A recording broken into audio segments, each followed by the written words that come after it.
Welcome to the Christmas edition of Noir Alley. I'm Eddie Muller, here at Bar 355 in Oakland, California, and I am ready to put some cruel in your Yule.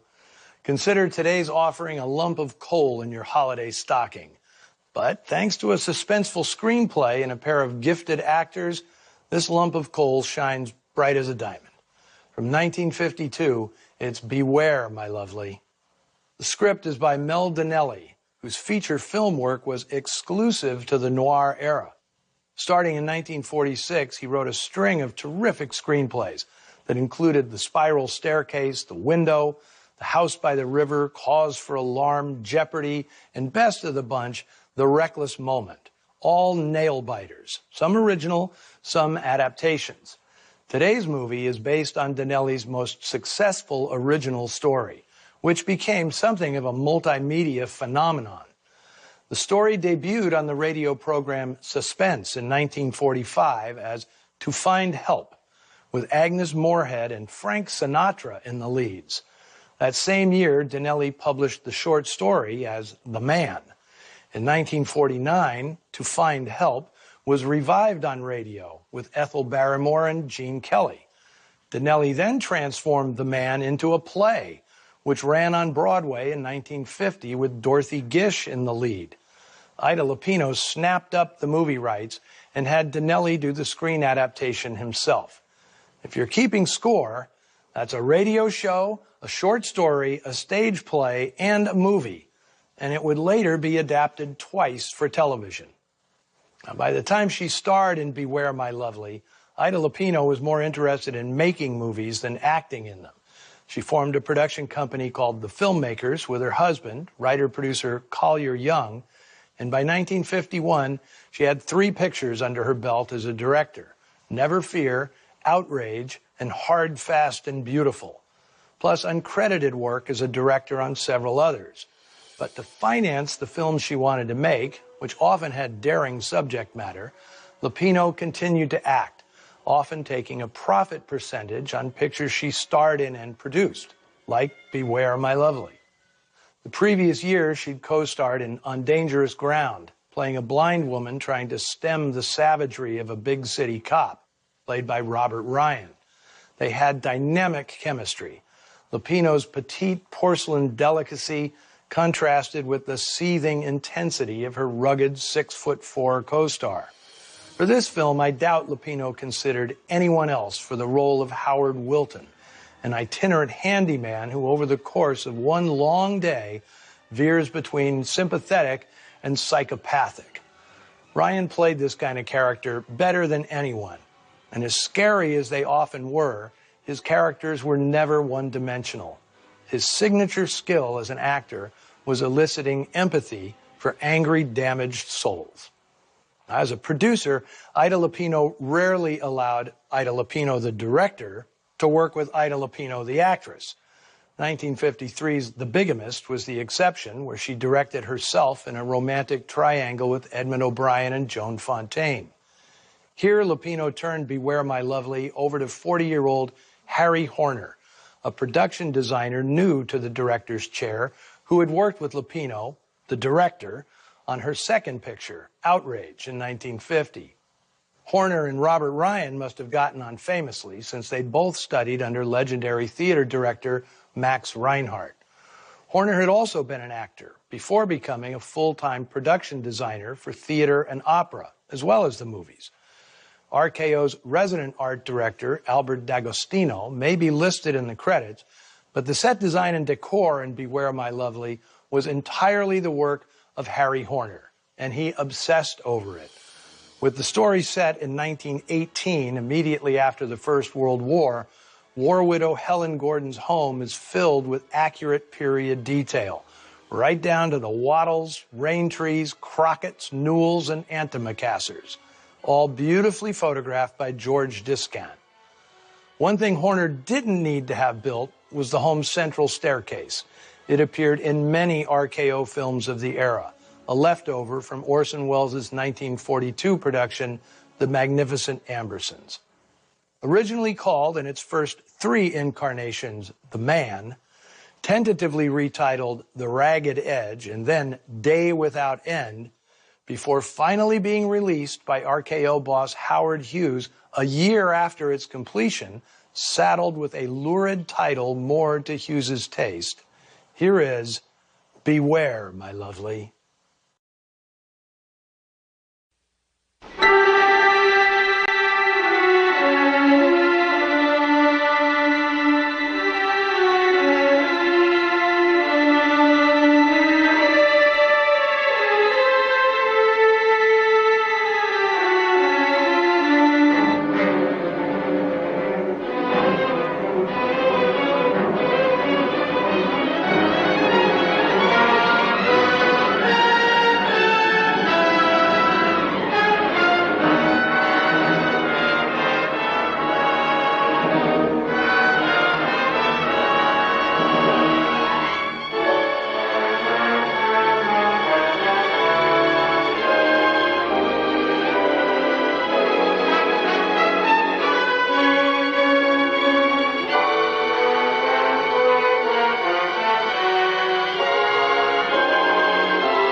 Mrs. Warren, I've finished.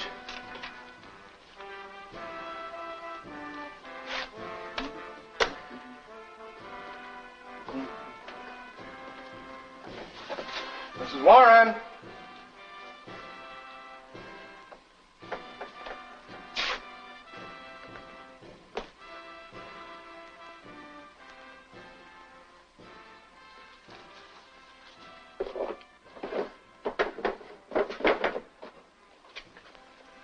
Mrs. Warren.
Children! Where's Johnny? Corky, you're a great help. Come here. Come here. Corky. Corky, what are you doing? You come out of here. Out. Up.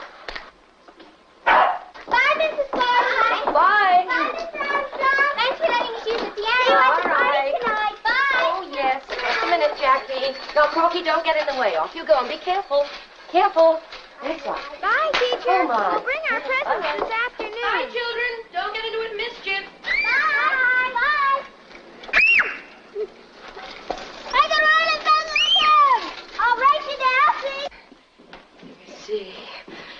Children, everything all over the place. It's messy enough as it is. Good morning, dear. Good morning, Walter. Everything packed? I think so, but I'll probably get home and find I've left behind me all that's really important. And I'm going to miss you. Thanks. Well, let me see. Hardly know where to begin. The place is such a muddle. May as well finish this. I never did like these rugs anyway. I think I'll get some new ones. Oh, I'll have them.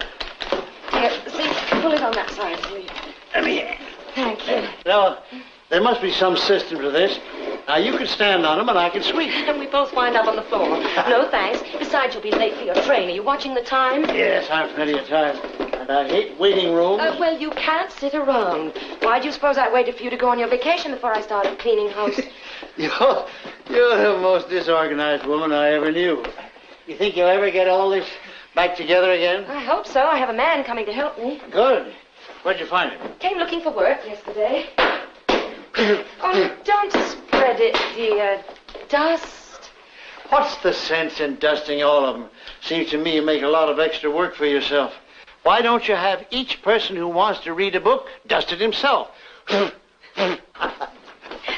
Armstrong. Morning, Ruth, eh? Hello, Aunt Helen. Good morning, Ruth. Wow, what hit this place? I thought you were going on your vacation. She put me to work. Why are you here so early? I'm being punished. Dad and Mother went over to the Ellisons for the day. So I'm supposed to help you. On a Saturday, too. Don't tell me you were out late again last night. Not after all you went through with your mother last week. I'm not a child. Look who's not a child. Lots of girls my age are married and have children. Oh, I wouldn't say lots. Had your breakfast? Yes, thanks. Good. Then supposing you get right to work. Won't I even get a chance to catch my breath? No, you can do that while you dust the shades. Oh. The slave, anyway.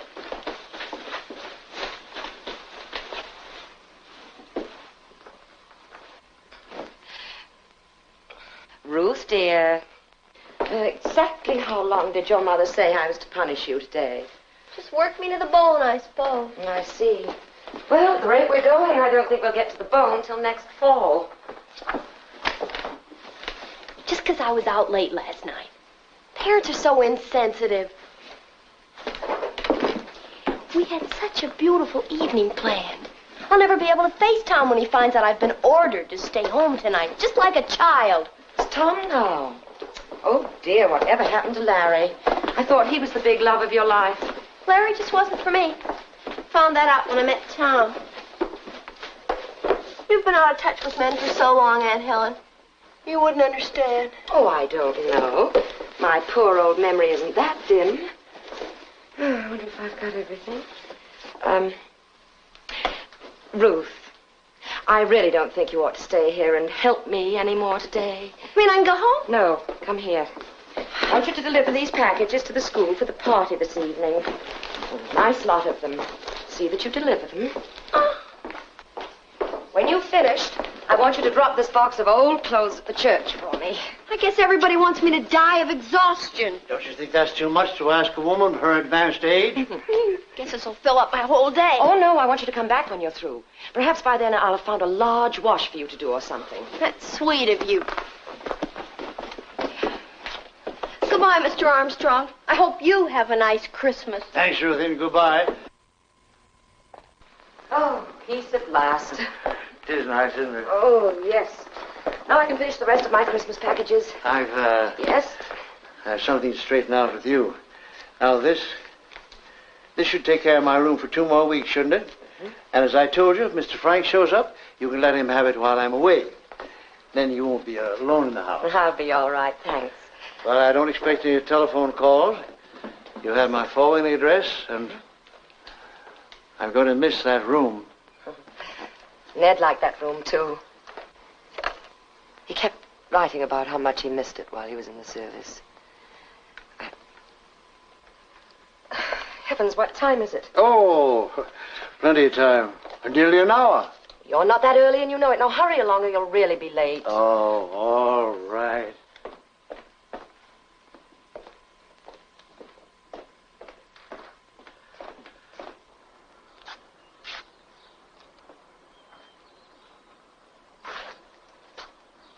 I wish I could send you a box of snow from where I'm going. So do I. Oh, let me help you. Well, I haven't heard Corky bark in ages. Wonder what's the matter with him. He decided he's going to be a watchdog. Corky, come here. Stop that. Corky, come here. Stop that. Corky. That's the man I hired. You know, I believe he's afraid of Corky. He couldn't be. Now hurry or you're going to miss that train. Corky, you bad dog. Oh, come here. Boy, I'm sorry. I don't know what's come over him. Glad you're here. The name is... Howard Wilton, ma'am. Oh, that's right. Howard Wilton, Mr. Armstrong. I'm glad to meet you. I know you're going to be a great help to Mr. Gordon. I hope to be. I tried to make friends with him. Oh, he just doesn't trust strangers. Well, Oh, sorry. Nice meeting you. Goodbye, Helen. Goodbye, dear. And drop me a card, won't you? Oh, I'll do that. All right. Goodbye, Corky. Bye. See him off to the gate, Corky. Go on. Oh, my. Sorry I'm late. Oh, that's all right. There's so much to do. Oh, yes, the week. Here. Thank you. Where does it go? Right over the door. The dog wasn't here when I came yesterday. No, he runs off all the time. Never seen a dog yet that liked me. You probably imagine they don't like you. That looks nice. Have you ever owned one? No. Better come inside and get started now.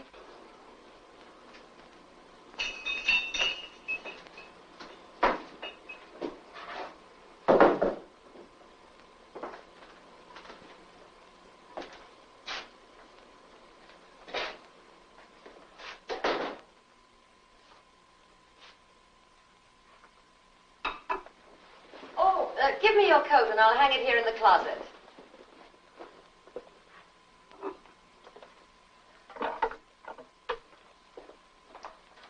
Thank you.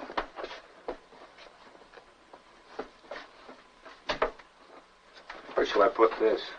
Oh, I'll take it. Now, let me see. Oh, yes, I think I'd like the floors waxed first. Floors are my specialty. Maybe I don't work as fast as others, but when I finish, you know they've really been polished. That's good. Well, I'll get the waxing things.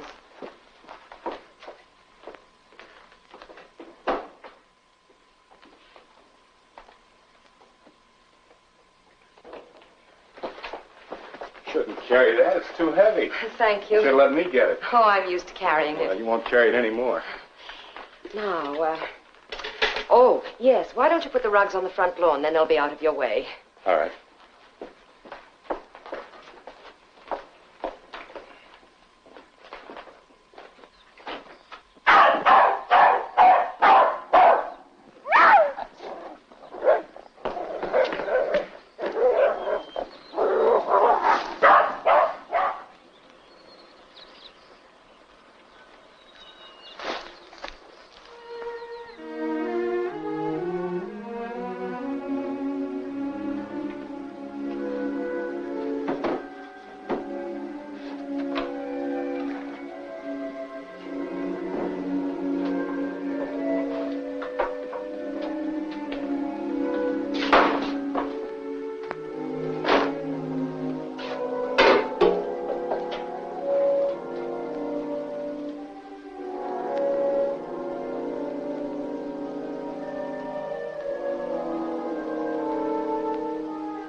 Need any help, Mrs. Gordon?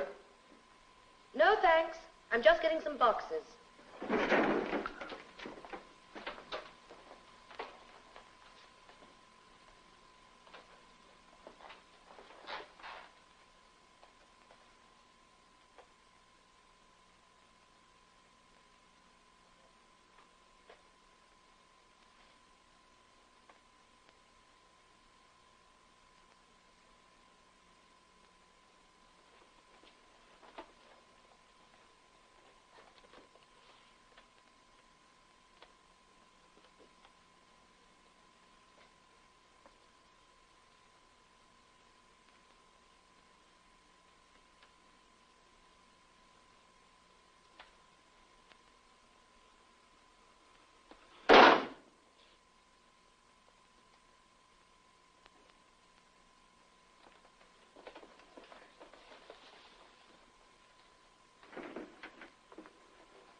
Mrs. Gordon, if you don't mind, I'd like to take my coat somewhere else.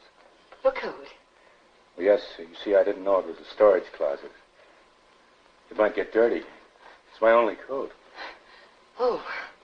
Well, I have a cedar closet upstairs. You can put it there if you like. Yes. As soon as I get rid of these, I'll take it up. If you'll tell me where the closet is, I'll take it up. Oh, it's the first door on the right at the top of the stairs. Wouldn't want you running upstairs on my account.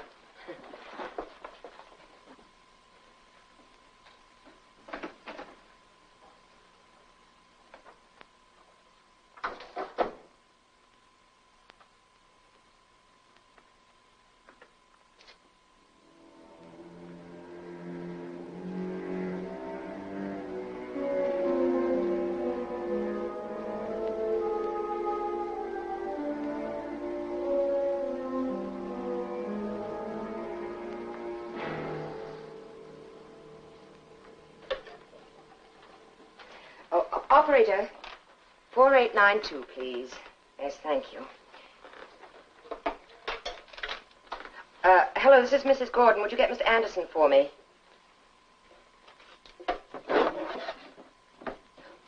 Hello, Mr. Anderson? I've got quite a Christmas list for you. Thank you.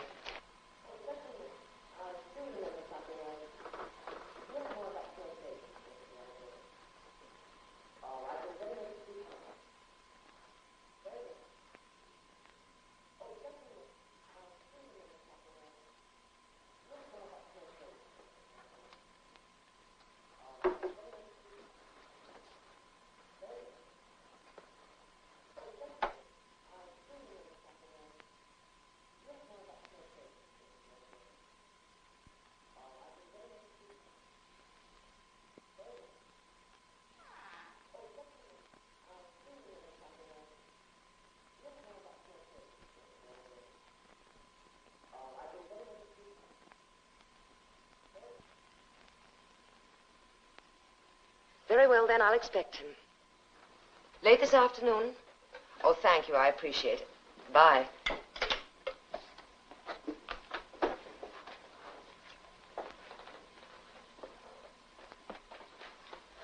Would you like me to help you trim the tree? Oh, no, thank you. I just wanted to look at them. I really think we should get on with the work now. Mrs. Gordon, Yes? you're not dissatisfied with the work I'm doing, are you? Why, no. So far, you're doing very well. And you weren't telephoning anybody about me, were you? Why, no. Why should I? Besides, who would I call? I don't need any references. I was just phoning about some groceries. You see, I'm very anxious to make good on this job. I always try to do my best. I work very hard, but nobody realizes it. I get paid, but... Howard, what's the matter?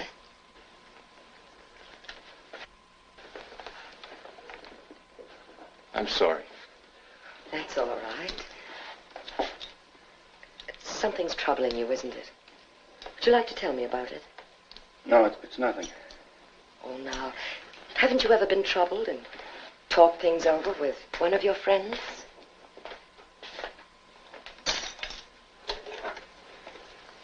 I haven't any friends.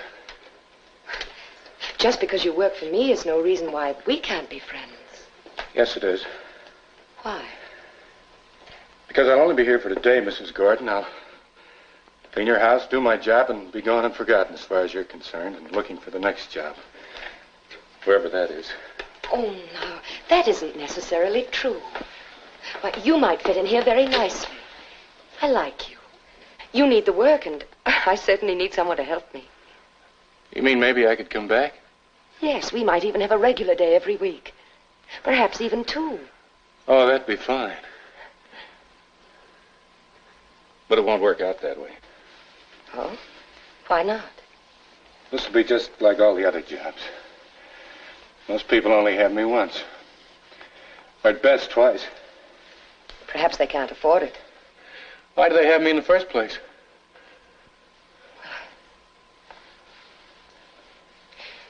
Please forgive me for saying this. It's really none of my business. But you know, if you keep things too long within yourself, you forget how to share your troubles with others. You shut everyone away from you, as you're doing now. Don't you see?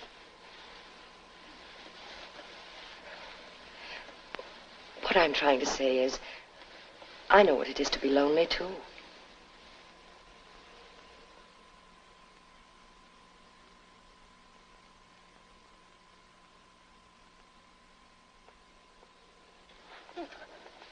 I think I better get on with my work. Of course, I didn't mean to offend you. I know you didn't. If you need anything, I'll be upstairs. Just call me.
Doing here?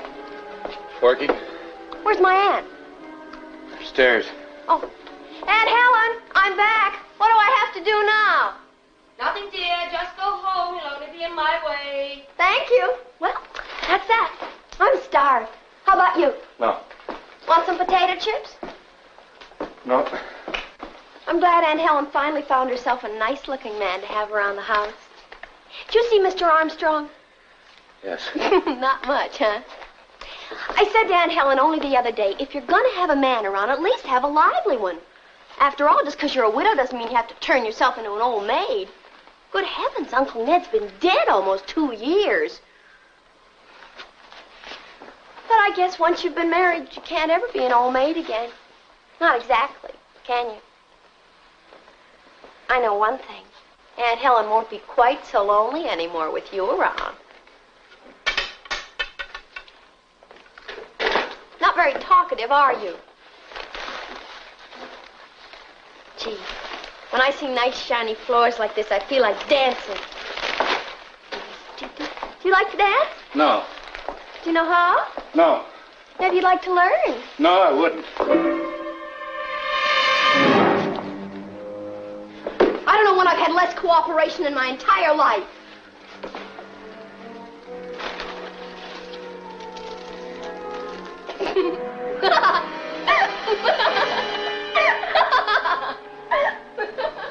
Think I'm funny? Not particularly. I don't like being laughed at. Well, aren't you the bundle of nerves?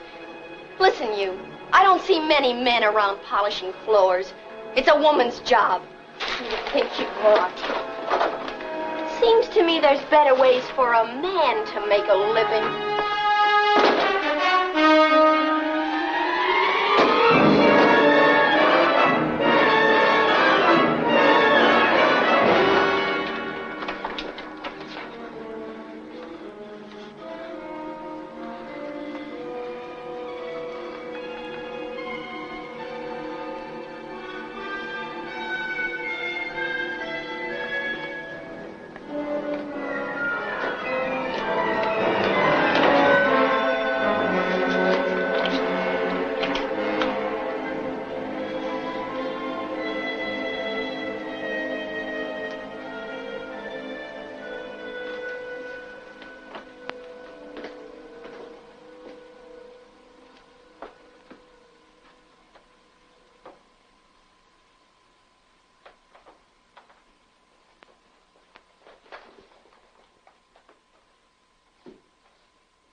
Howard. Howard? How long have you been watching me, Mrs. Gordon? What are you talking about? Would you like me to work faster? Is that what you want? Are you well? You well enough to work? Yes, of course I am.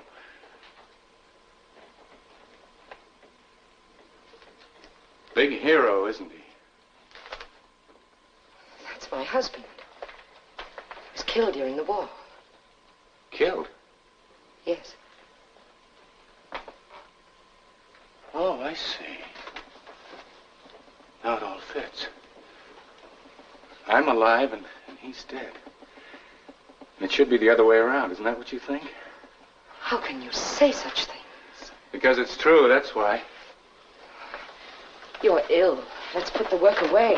Put the work away. Now you don't want me to do the job, is that it? You're just like the Army. There was a job to be done there, too, but they wouldn't let me in. Now you want me to stop in the middle of this. I think you've said enough. You better leave. I'll pay you for the time you've put in. How dare you? You're not going to make me feel weak the way they did. That room full of men. I was just as strong. Just as good as they were. I failed. And they offered me coffee and donuts. Tried to tell me they were doing it all for my own good, that I wasn't well. While the others were signing up,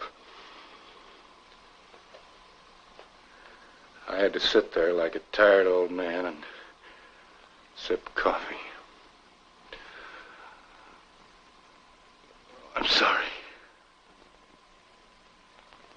That's all right. I'm tired. Yes, I know. I understand. I really think you should go home. I don't know where my home is.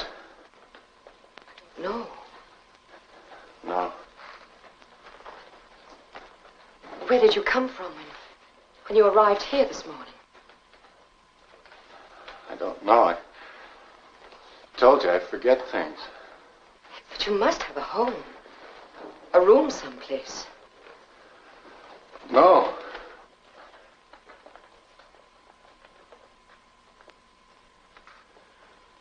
Sometimes, when I start out in the morning, I say to myself, remember to come back here tonight. This is where you live. But I can't remember.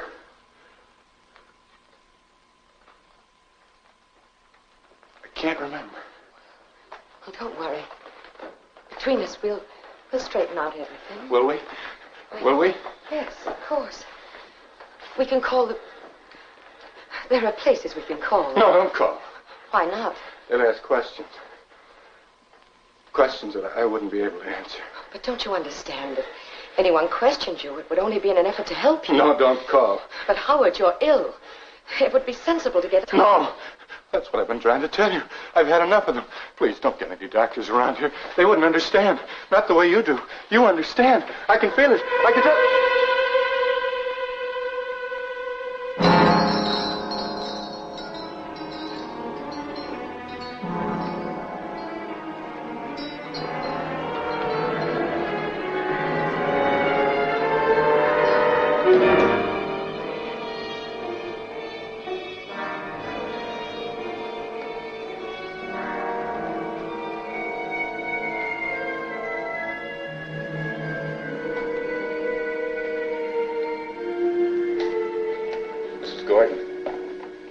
Yes?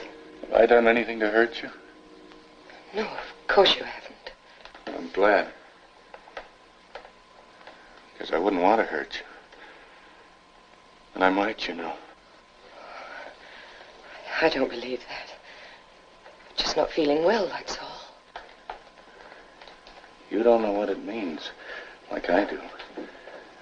To find myself in the middle of a room. In the middle of a busy street.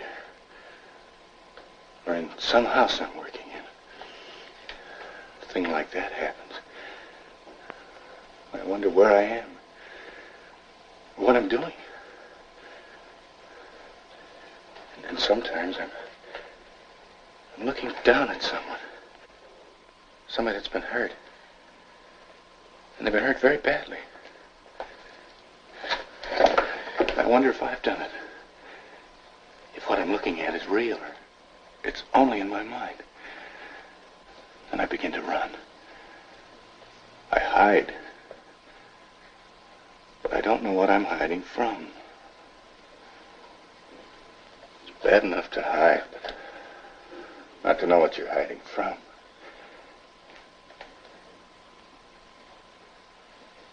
There are days when I pick up a newspaper and I see that somebody's been murdered. And I ask myself, could I have been there at that time? Could I have done this thing? Where was I yesterday? What causes these blank spaces? What causes them? I don't know.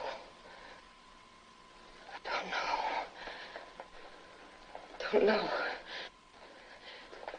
Perhaps if we get a doctor. I told you, I've had enough of doctors. Just tell me one thing. Do you know what started things going wrong this morning? No, I don't. I remember something about a man being here. Was there a man here? Yes. What was his name? Mr. Armstrong, he rooms here. Oh, yes, I remember. He's the one who started it all. What do you mean? I was coming up the walk. There was a dog barking. And he was standing right here. He was laughing at me. He wasn't. Really, he wasn't. Oh, yes, he was, and you know he was. Howard, you're imagining things. No, he had a suitcase in his hand and his overcoat over his arm. Where are you going? To let him in, of course. He can't harm you. Please, Howard. All right.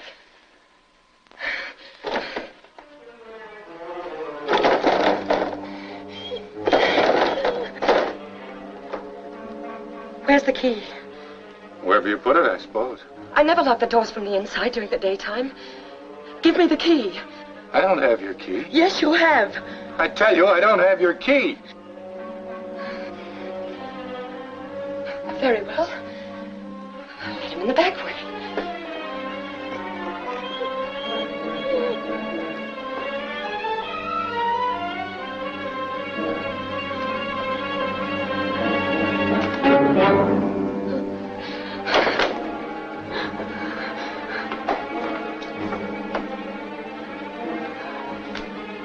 Where's your roomer now, Mrs. Gordon? Is he coming back soon? Yes. Yes, he is coming back. Why, he should be here any minute. Good. Then I can ask him if he was laughing at me when I arrived this morning. I wouldn't wait for him if I were you. There might be trouble. Trouble? He won't like it when he finds you've locked me in this house. What do you mean? Try the door. You've probably forgotten you locked it. You've told me you don't remember things you do. Howard, please. If you went quietly now, there won't be any trouble. I promise you.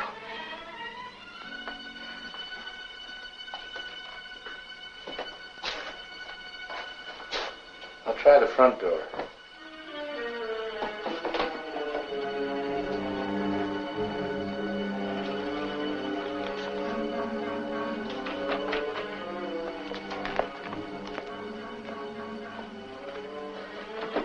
Hello. Operator. Operator.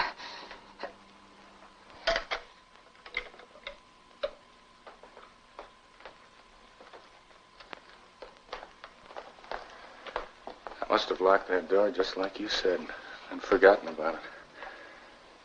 I'm sorry, I don't know why I'd do such a thing. Well, we'll forget about it. Now that you know you did it and that I wasn't lying. Most people would have been angry and called the police. Howard, I'd rather Mr. Armstrong didn't find you here when he gets back. But instead, you were kind and patient. I wonder, Mrs. Gordon, could I stay here until I'm well again? Please. That's not possible. For one thing, I haven't room. You have room for Mr. Armstrong. Well, yes, but you couldn't expect me to ask him to leave, could you? But you don't seem to understand. I haven't any other place to go, and it's so nice here.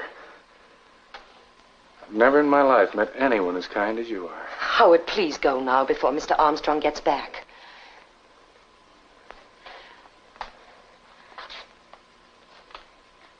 Oh.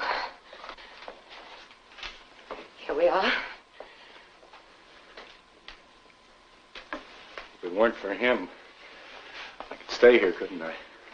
Well, maybe I could talk to him. Yes, perhaps we could make some arrangements with him for later. You mean you talked to him about giving up his room? Yes. You could tell him how much I needed to be here, couldn't you? Yes, I'll talk to him. But on one condition. I'll do anything. That you go now. Then I'll let you know what he has to say later. Well, that'll be fine. But, how will you get in touch with me? Well, you call me. I'll give you my phone number. Just a minute. Get a pencil and write it down. But I might forget to call you. You know how it is with me. Oh, no, you won't. Now, you just call me. Then I'll let you know what arrangements have been made about the room. Here. Thank you for everything. That's all right.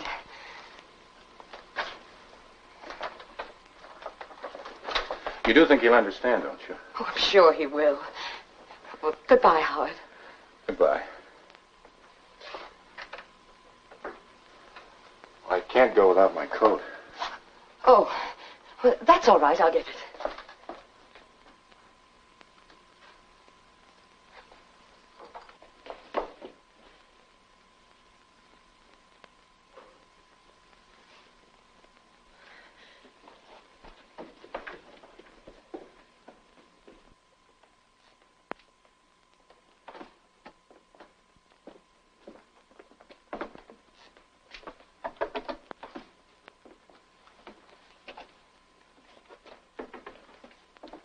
Hello. I'm Harold Franks. Yes? I've come to see about renting the room. Is Mrs. Gordon in? What did you say? Mrs. Gordon. You see, Armstrong wrote me. He was sure it would be all right with her if I took his room for a couple of weeks while he's on his trip back east. Oh. Well, do you suppose I could speak to Mrs. Gordon? You see, Armstrong told me he was sure it would be all right with her if... The room has been rented. You don't understand.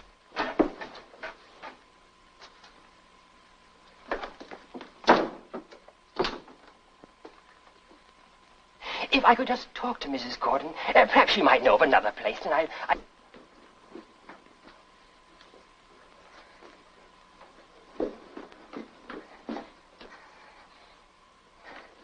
Sorry, but Mrs. Gordon isn't here now. Goodbye.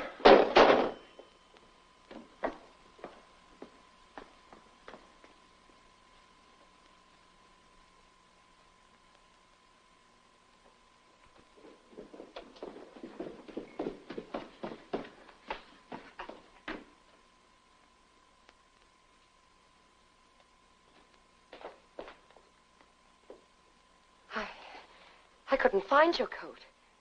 Where did you put it? Never mind. I'm not going anywhere. What do you mean? You promised to leave if I spoke to Mr. Armstrong. You can't break your promise. You can't. Why can't I? What's come over you? Why have you changed your mind just when you were being so reasonable? Just when I thought you were so different. That I could trust you. I'm very disappointed. What have I done? You've lied! That's what you've done. No, I haven't. Oh, yes, you have. You're just full of tricks, aren't you? So Mr. Armstrong was coming right back, was he? Well, he was. I thought he was. Now, when I lie, you can't count it as lying. Because sometimes I can't remember. But you took advantage of that. You thought I wouldn't remember that Mr. Armstrong had gone on a trip. Well, I didn't, until a man came to the door while you were upstairs wanting to rent his room. I don't know what you're talking about. So you were going to talk to Mr. Armstrong. I'm sorry. I'm sorry. It's too late to be sorry. Please. What did you intend to do, call the police after I'd gone? No, Tell them to be looking out for a stupid cur? No, honestly. What do you know about honesty? Don't answer that. Oh, let me, please. Don't let me. go near it.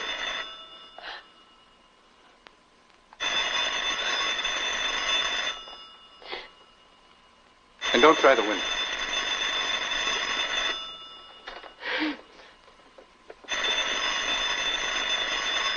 What do you intend to do? How long are you going to hold me here? It's too bad things had to turn out this way. For a while, I thought everything was going to be all right. But now you've spoiled it all. I didn't mean to hurt you. Really, I didn't. From now on, I promise you. Promise? I know all about your promises. Please, don't you realize I didn't mean it? Shut up! Leave me alone. I want to think things out.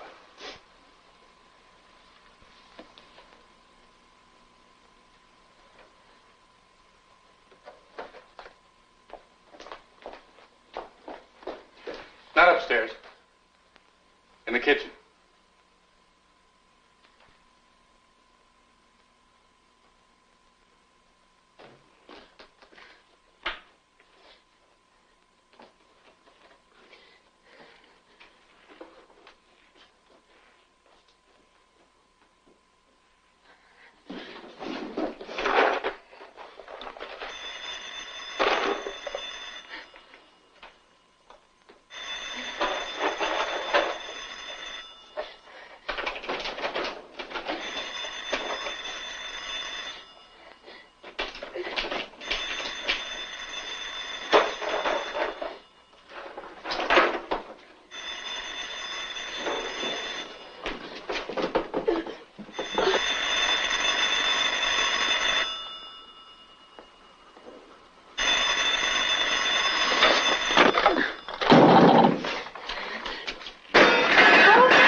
Just let me go. I don't want your money. You can't buy me off. Now get into the living room. No, no.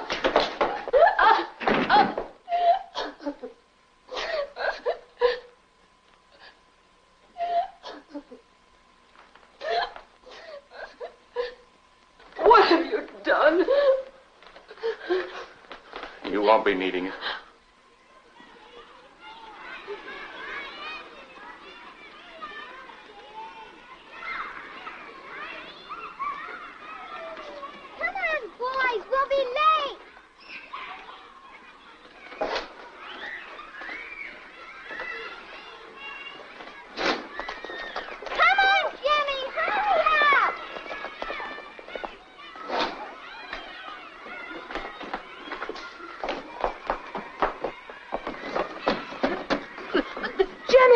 Jimmy, get someone to... I warned you not to do that. No, let me go. But what do you do? What do you do? Let me go. You do nothing. No. Stay away from doors and windows. No. No. No. No. No. Oh. Don't shout. That's because you weren't in school. Hurry up, Jimmy. She told us not to be late. No one home. She must be. She said she was. She told no one home. She's always home. Did you hear that? Must be somebody in there. Go on, ring it again. No. Hey, I hear someone. Be quiet if you don't want those kids to get hurt. Now, you listen to me. I'm going to let those kids in because they might go for help. But you'd better be quiet. For their sake as well as yours. You wouldn't harm them. They're only children, please. Shut up and do as I tell you. Don't go anywhere near them, please. Don't.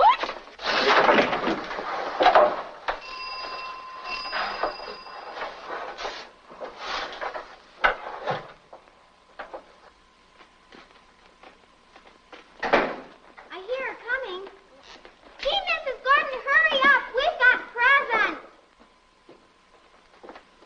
Someone's coming. We've got other places to go. Come on, kids. She said she'd be here. Say, it's not Mrs. Gordon. It's a man.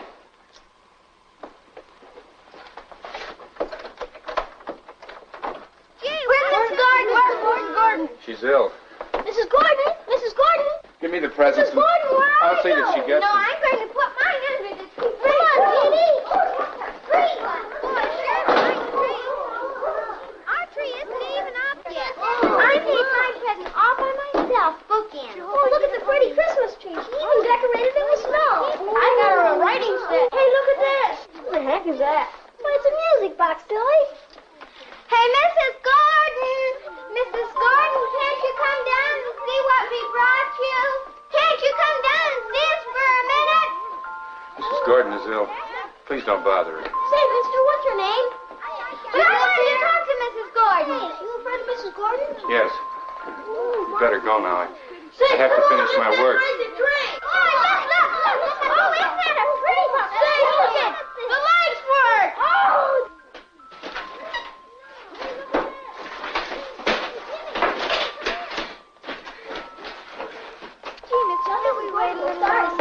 Maybe she wants to see us. Came to the party tonight.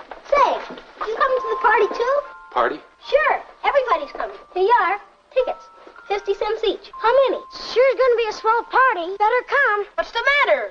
Don't you want to help buy a new piano for the gym? I sold 10 already. If we sell lots, we get a prize. Thanks, mister. Here you are. Bye.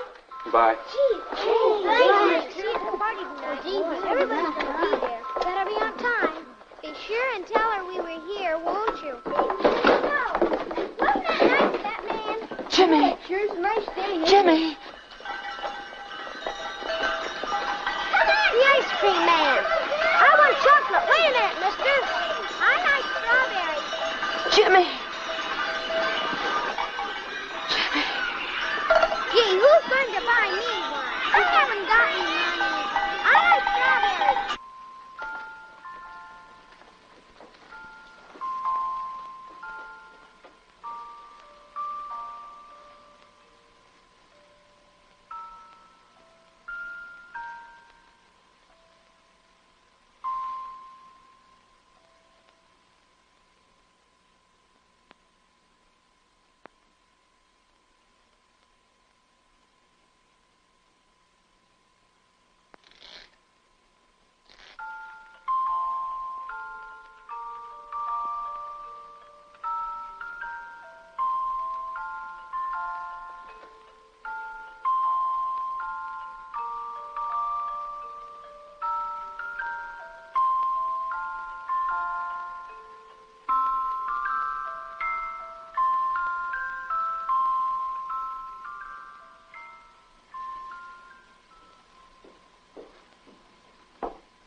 won't do anything wrong anymore. I promise you. I won't do anything wrong.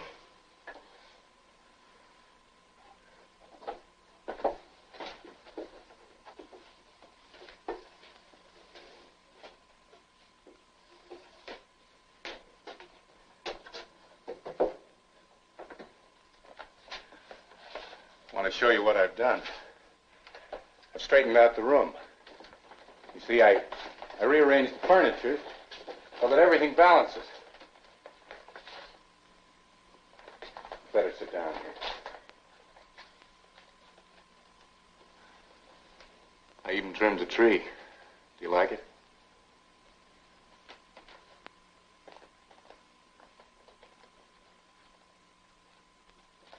I pulled this mirror out. Kind of a winter pond.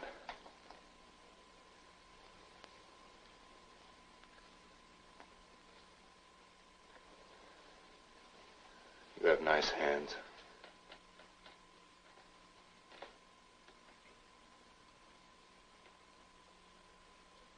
We haven't eaten all day. Don't you think we ought to have some food? Yes. Yes, of course.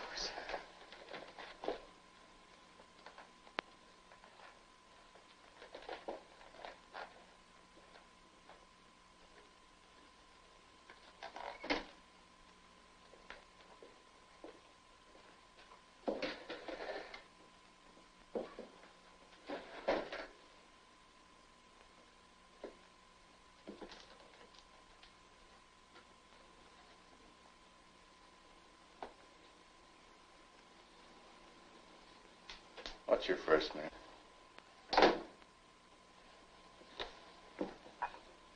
Helen.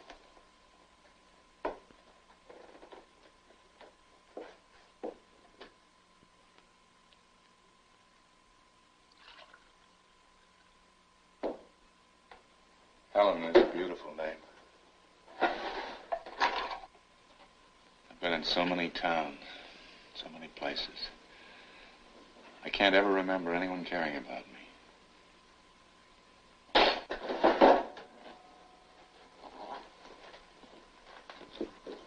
There must be someone who's close to you.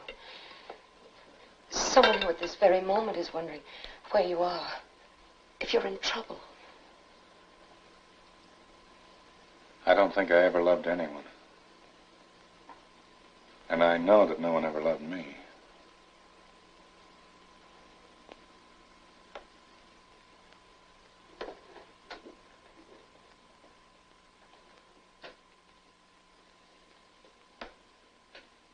Your face is nice, too.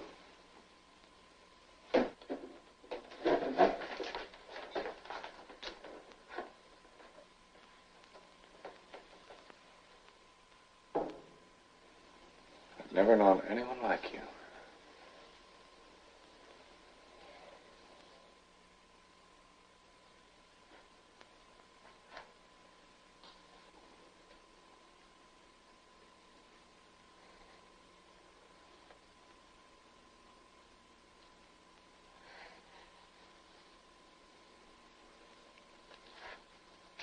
Howard. Howard, I know I've lied to you today. I haven't been fair. But from now on, I really will do things differently. I've been wrong in everything I've done so far. It's all been my fault. But things really will be different. Because we understand each other now, don't we? Yes. There'll be no more trouble. No more trouble. That's all I've ever wanted. Mr. Armstrong's room is yours. You can have it. But I would like to see if it's tidy for you. You see, some of the drapes may be a little faded. And the rug, one of the rugs worn. Well, you might even want some of the furniture moved around. So I'll just go up and take a look. I'll be right down.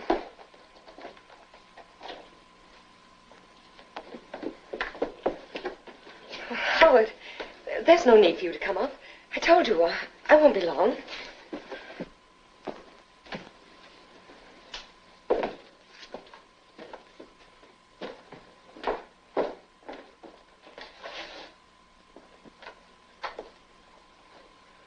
very good at fixing up rooms.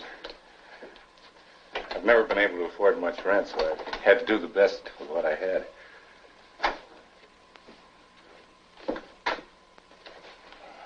I'm sorry.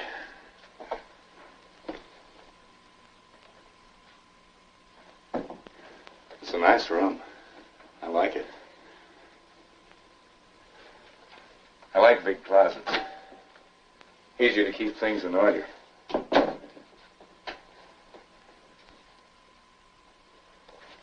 This is nice, too.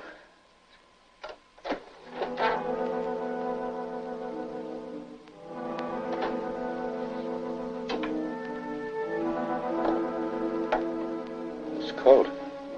It's an army coat. It was my husband's. I forgot to store it away.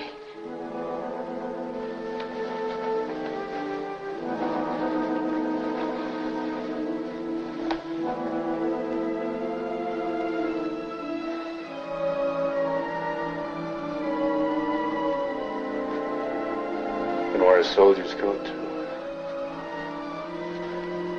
Just like your husband. No.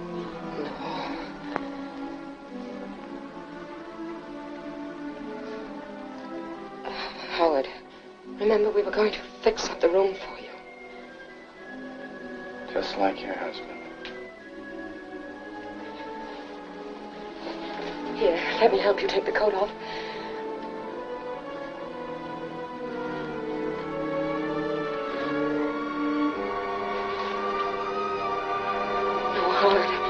No. Please, no. No. No.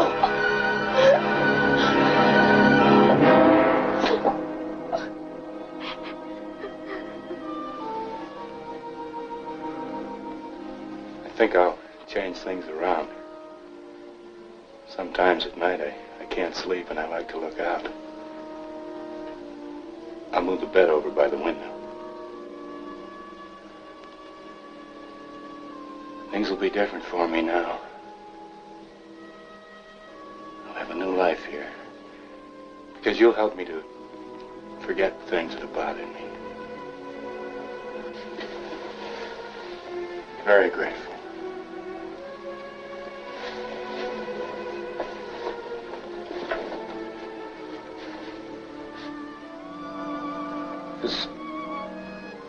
This isn't just a trick, is it? You're not just saying all these things. Because if I thought you didn't mean them, I couldn't stand it.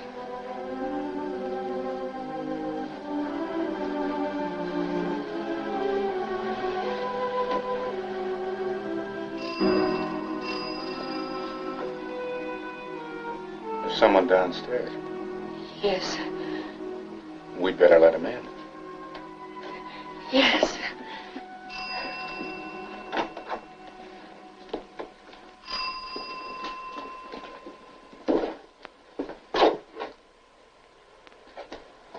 Mrs. Gordon?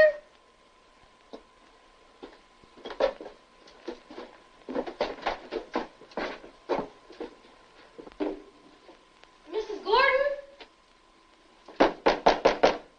Mrs. Gordon? It's Doug, the grocery boy. You'd better let him in.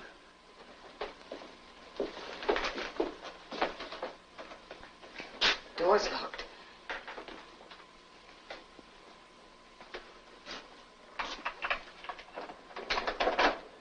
You'll get rid of him quick, won't you? Hi. Hello, Doug. What happened to your window, Mrs. Gordon? There's glass all over the porch. Yes, I know. It was an accident. Gee, that's too bad.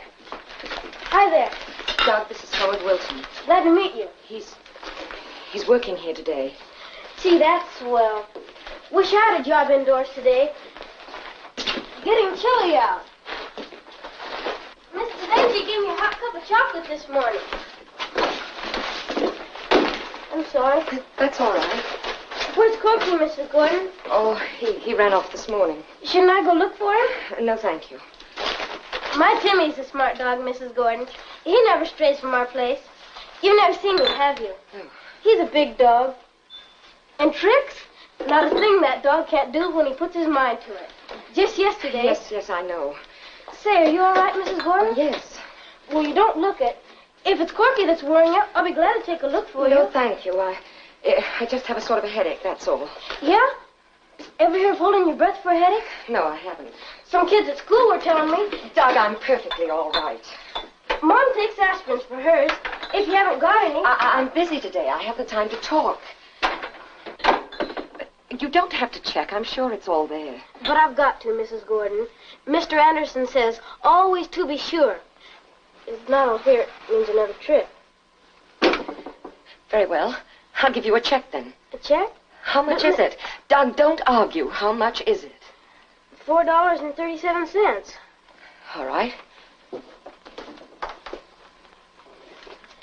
Say, is she giving you trouble today, too? Trouble? Yeah. She's always so nice. I like her better than any of my customers. She's busy. Yeah. And why is she taking time out to write a check? She always pays at the end of the month. I guess she's not going to trade with us anymore. Surest I know if I did something wrong.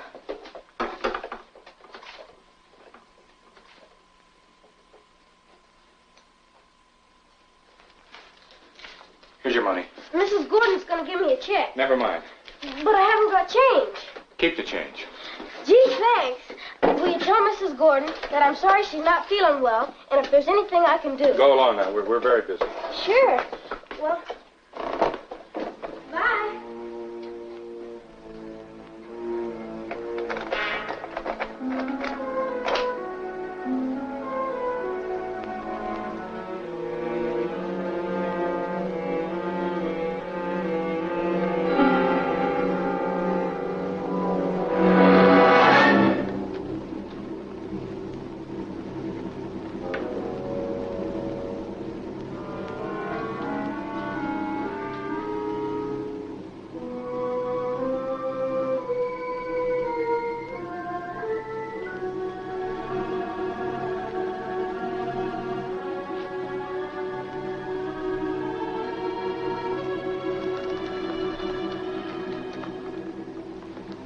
Leave me alone. Leave me alone.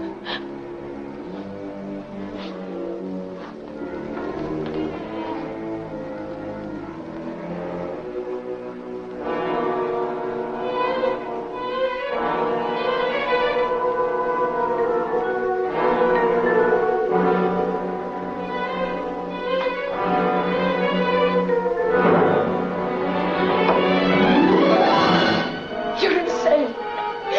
Get away from me. You're insane.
finished now.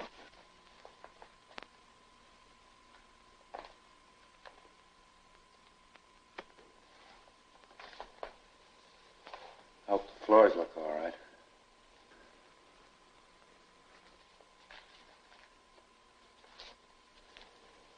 I found this money in the kitchen while I was cleaning up.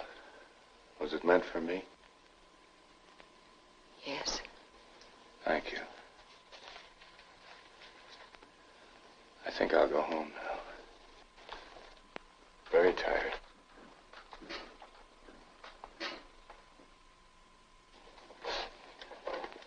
This door is locked. You have the key. Why should I have?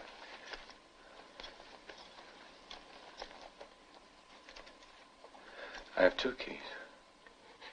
That's the one.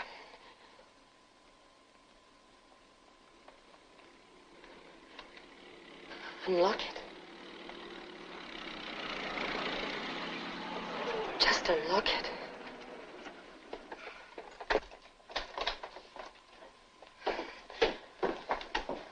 Hello, I'm Stephen from the phone company. That phone of yours has been reported out all day. Sorry I couldn't get here any sooner, but we've really been swamped. Is your phone out of order, Mrs. Gordon? Why, no. No, there must be some mistake. Well, that's funny. Had several reports. Maybe I'd better go and check with Joe in the car. Oh, just a minute.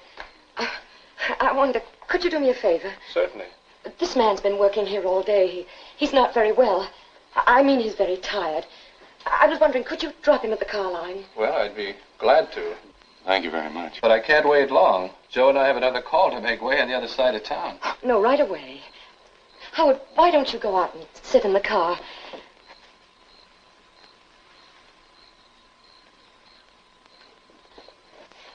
Now that Mr. Stevens is here, I do want him to check the phone to see that all is in order. You will do that for me, won't you? Sure thing. Well, Mr. Stevens will be right, Howard. All right, Mrs. Gordon. Please, come in. Quickly, I don't want him to hear us. Of course, there's something wrong with the phone. He ripped the wires. He's insane. What? He tried to kill me. Are you serious? Yes, of course I am. He's locked me in this house all day. I even had to smash one of the kitchen windows to try and get out. Oh, please, you've got to believe me. Look, come with me and I'll prove it to you.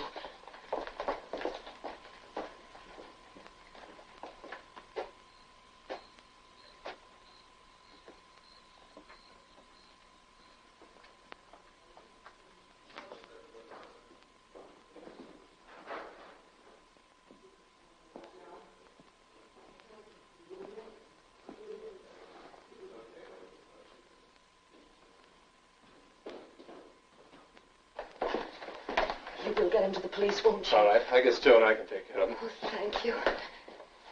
Thank you.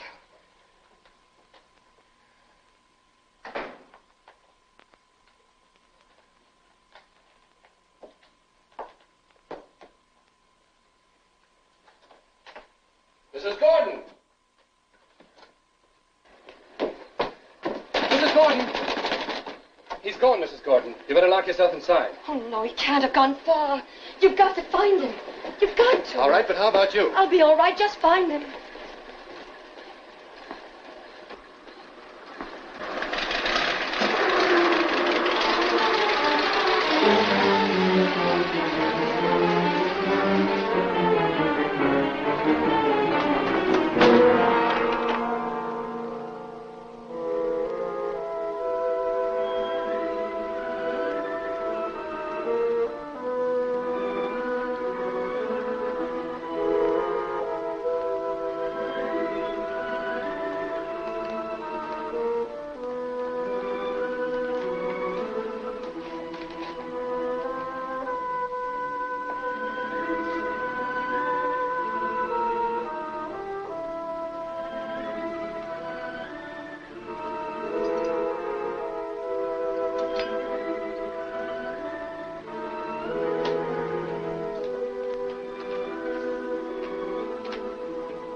I'm sorry to be so long getting my coat.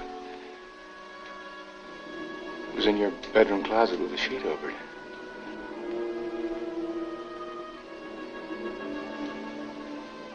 Oh, and I found some tickets. Tickets to a party. You must have picked them up by mistake.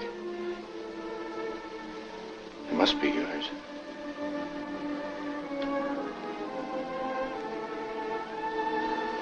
Well, goodbye.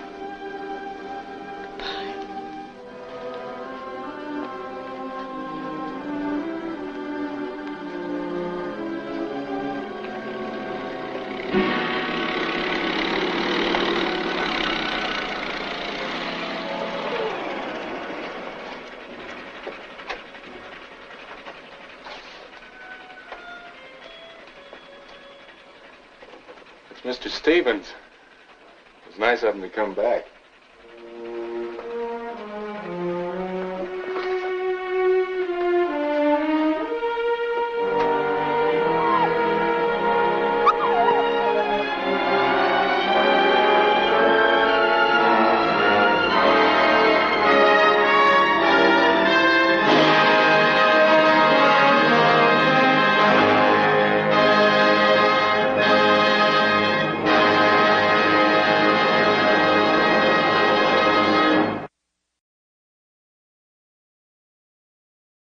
What do you make of that ending? At first, it seems oddly anticlimactic, but the more I thought about it, the more disturbing it became. And there's nothing to suggest Howard will be taken into custody or that he'll find the perfect job for him, janitor at the Bedford Falls Sanitarium. Instead, we can only assume that the same scary scenario will play out in the next town Howard wanders into. And this quiet ending may seem like a small thing, but it's indicative of the kind of unexpected, ambiguous approach to storytelling that Ida Lupino tried to bring to her movies. Subversiveness can sneak up on you. Doesn't need to be bombastic. Now, if this film were made today, Helen, probably played by Jamie Lee Curtis, would of course stab Howard to death in an orgiastic bloodbath finale, only to have his body be gone when the cops show up. Although this is basically a two-hander for Robert Ryan and Lupino, a couple of members of the supporting cast rate a mention. Helen's boarder, Mr. Armstrong, is played by versatile character actor Taylor Holmes, familiar to noir fans for memorable roles in Kiss of Death, Nightmare Alley, and Act of Violence. He and Lupino went way back. In fact, Holmes reminded Lupino that this production was a reunion of sorts for them. He'd performed with her father, Stanley Lupino, on the London stage in 1920, and it was his job to keep Ida from crying because she was only 2 years old at the time. The role of Ruth Williams, Helen's niece, was played by 19-year-old Barbara Whiting. I know one thing. Aunt Helen won't be quite so lonely anymore with you around. Her father, composer Richard Whiting, wrote such classics as Ain't We Got Fun, On the Good Ship Lollipop, and Hooray for Hollywood. Her sister, Margaret Whiting, was a popular singer in the 40s and 50s, and the two of them co-starred on the TV sitcom Those Whiting Girls, a summer replacement for I Love Lucy from 1955 to 57. Margaret later married Jack Wrangler, the biggest name in the annals of gay porn. But that's another story for another time. Harry Horner acquitted himself well in his first shot at directing, but then to hear him tell it, he'd been preparing for this all along. In a 1951 interview given before Lupino hired him to direct this film, Horner described his work as a film designer as being essentially a co-director. I go through the same processes as the main director, only I do it on paper, and then I have to explain it to the director, who in turn relays ideas to the actors. If I'm the director myself, it just eliminates an extra party in the transaction and makes it all so much simpler. Now, it probably helped to have a lead actress who was a pretty good director herself. As I mentioned before the film, Horner was a protege of theater legend Max Reinhardt. Despite the all-American name Harry Horner, he was born in Czechoslovakia when it was part of the Austro-Hungarian Empire. He joined Reinhardt's theater company in Vienna in the early 30s And when the director emigrated to America in 1934, Horner came with him. He was one of Reinhardt's most trusted protégés and one of the most versatile. His career as a designer began almost accidentally when Reinhardt, unhappy with the work of art director Norman Belgetti's, assigned Horner to create all new sets for a Broadway production of Kurt Weill's musical The Eternal Road. Not only that, Horner doubled as the conductor of the orchestra. Musical talent ran in the family's blood. Harry Horner's son, James Horner, was one of the most prolific film composers of recent times, with scores that included Braveheart, Apollo 13, A Beautiful Mind, and Titanic. Now, among Harry Horner's early credits as production designer were The Little Foxes, A Double Life, and Born Yesterday. So he obviously learned a lot about directing from two of the best in the business. His own directing career was confined to the 1950s and featured a couple of other noirs. 1953's Vicky, a low-contrast remake of the 1941 Fox film I Wake Up Screaming, and the intriguing and hard-to-find A Life in the Balance, a U.S.-Mexico co-production from 1955 that starred Ricardo Montalban, Anne Bancroft, and Lee Marvin. It's based on a novella by Georges Simenon, and Horner co-directed it with Rafael Portillo. Although Horner never directed a feature after 1956, he was far from finished creatively. He returned to production design and won a second Oscar for 1961's The Hustler. After that, he worked on an eclectic array of pictures, including They Shoot Horses, Don't They?, Up the Sandbox, Harry and Walter Go to New York, and Walter Hill's existential neo-noir, The Driver. Horner had this to say about current trends in movies. There's a big movement toward the spectacle. It's a bad move and should be counteracted. The movies are going all out and trying to fill big screens with mass movement. Eventually, they'll get back to people and simple emotion again. He said that in 1954. Harry Horner died in 1994, but I wonder what he'd make of the mass movement on movie screens today.